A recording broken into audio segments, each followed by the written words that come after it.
Alice's Adventures in Wonderland by Lewis Carroll, Chapter 4. The Rabbit Sends in a Little Bill. It was the White Rabbit, trotting slowly back again and looking anxiously about as it went, as if it had lost something, and she heard it muttering to itself, "The Duchess! The Duchess! Oh, my dear paws! Oh, my fur and whiskers! She'll get me executed, as sure as ferrets are ferrets. Where can I have dropped them? I wonder." Alice guessed in a moment that she was looking for the fan and the pair of white kid gloves, and she very good-naturedly began hunting about for them, but they were nowhere to be seen. Everything seemed to have changed since her swim in the pool, and the great hall with the glass table and the little door had vanished completely. Very soon the rabbit noticed Alice as she went hunting about and called out to her in an angry tone, "Why, Marianne, what are you doing out here? Run home this moment and fetch me a pair of gloves and a fan. Quick, now!" And Alice was so much frightened that she ran off at once in the direction it pointed to, without trying to explain the mistake it had made. "He took me for his housemaid," she said to herself as she ran. "How surprised he'll be when he finds out who I am. But I'd better take him his fan and gloves. That is, if I can find them." As she said this, she came upon a neat little house, on the door of which was a bright brass plate with the name W. Rabbit engraved upon it. She went in without knocking and hurried upstairs, in great fear lest she should meet the real Marianne and be turned out of the house before she had found the fan and gloves. "How queer it seems," Alice said to herself, "to be going messages for a rabbit. I suppose Dinah will be sending me on messages next." And she began fancying the sort of thing that would happen. "Miss Alice, come here directly and get ready for your walk." "Coming in a minute, nurse, but I've got to see that the mouse doesn't get out. Only I don't think," Alice went on, "that they'd let Dinah stop in the house if it began ordering people about like that." By this time, she had found her way into a tiny little room with a table in the window, and on it, as she had hoped, a fan and 2 or 3 pairs of tiny white kid gloves. She took up the fan and a pair of the gloves and was just going to leave the room when her eye fell upon a little bottle that stood near the looking-glass. There was no label this time with the words "Drink Me," but nevertheless, she uncorked it and put it to her lips. "I know something interesting is sure to happen," she said to herself, "whenever I eat or drink anything, so I'll just see what this bottle does. I do hope it will make me grow large again, for really I'm quite tired of being such a tiny little thing." It did so indeed, and much sooner than she had expected. Before she had drunk half the bottle, she found her head pressing against the ceiling and had to stoop to save her neck from being broken. She hastily put down the bottle, saying to herself, "That's quite enough. I hope I shan't grow any more. As it is, I can't get out at the door. I do wish I hadn't drunk quite so much." Alas, it was too late to wish that. She went on growing and growing, and very soon had to kneel down on the floor. In another minute, there was not even room for this, and she tried the effect of lying down with one elbow against the door and the other arm curled round her head. Still, she went on growing, and as a last resort, she put one arm out of the window and one foot up the chimney and said to herself, "Now I can do no more. Whatever happens, what will become of me?" Luckily for Alice, the little magic bottle had now had its full effect, and she grew no larger. Still, it was very uncomfortable, and, as there seemed to be no sort of chance of her ever getting out of the room again, no wonder she felt unhappy.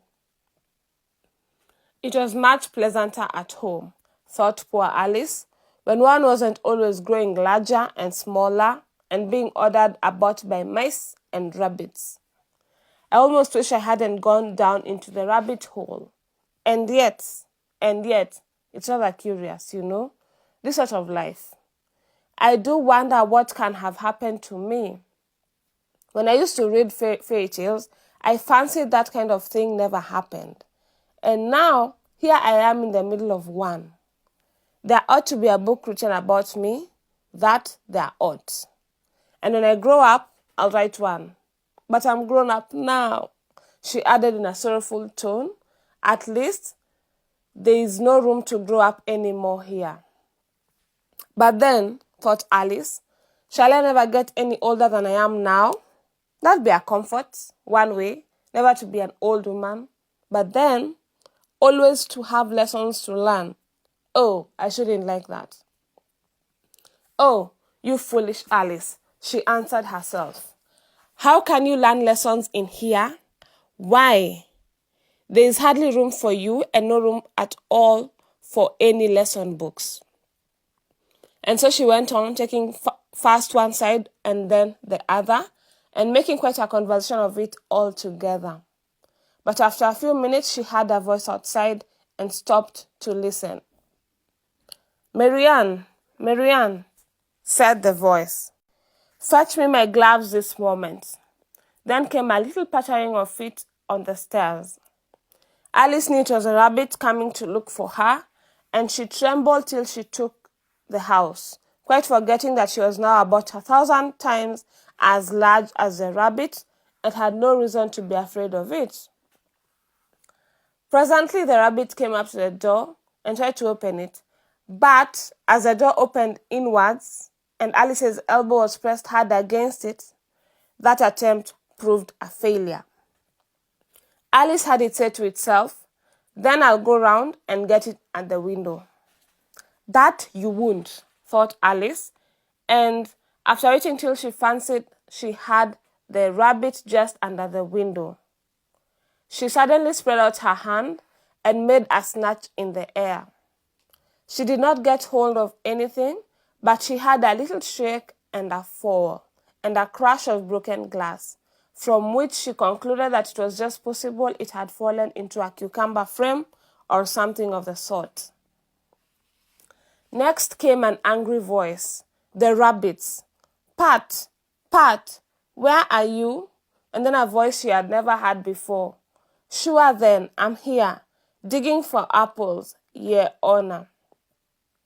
Digging for apples indeed, said the rabbit angrily. Here, come and help me out of this. Sounds of more broken glass.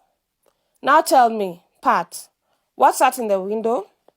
Sure, it's an arm, Your Honor. He pronounced it aram. An arm, you goose. Whoever saw that one size, why it fills the whole window? Sure, it does, Your Honor, but it's an arm for all that. Well, it's got no business there. At any rate, go and take it away.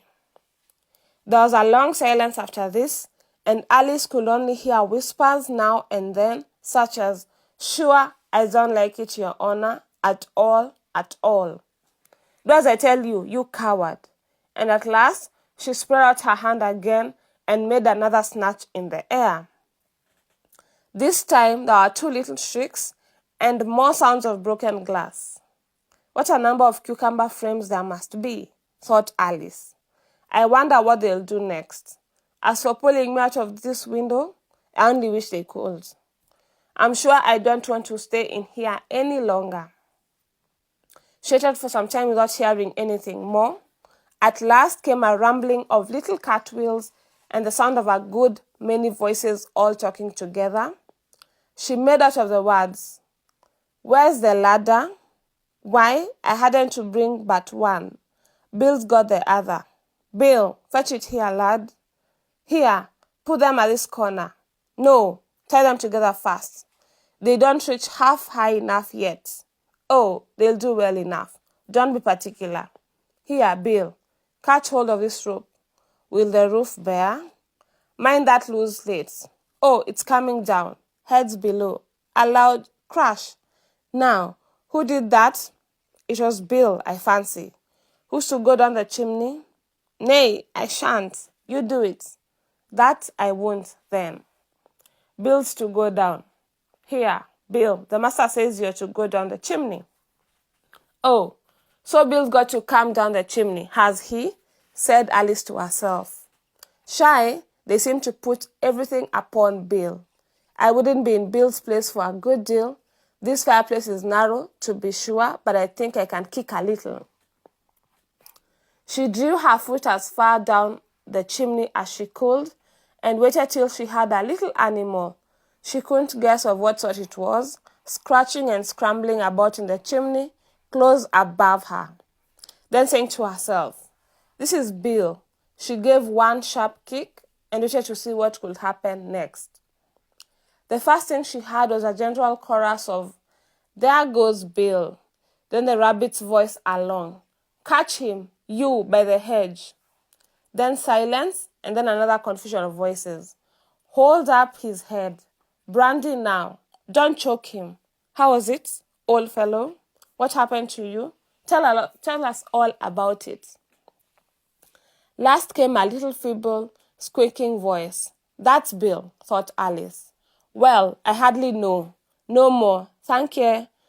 I'm better now, but I'm a deal too flustered to tell you. All I know is something comes at me like a jack in the box, and up I goes like a skyrocket."